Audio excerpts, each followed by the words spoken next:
Halos butot balat at walang saplot na lolo natagpuan sa isang parke sa Santa Ilocos Sur. May ulat si Ivy Hernando. Nanghihina at hindi makausap ng awtoridad nang matagpuan ng isang lalaki na nakahiga sa loob ng pasalubong center ng Imelda Park sa Santa Ilocos Sur. Sa pagsusuri, senior citizen na ang lalaki, 5'7" ang taas.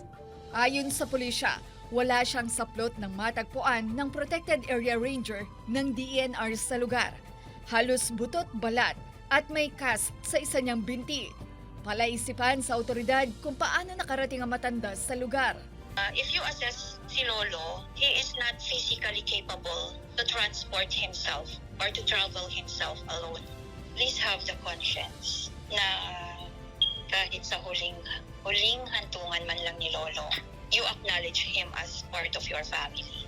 Dinala siya sa paggamutan, ngunit nasawi ng sumunod na araw, dulot ng severe malnutrition base sa kanyang death certificate ayon sa MSWDO.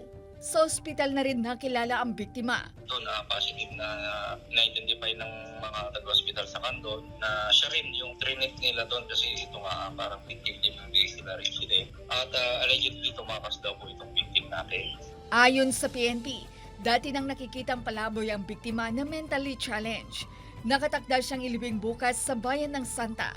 Ayon sa PNP at MSWDO, mangyaring makipag-ugnayan sa kanila sakaling matukoy ang biktima.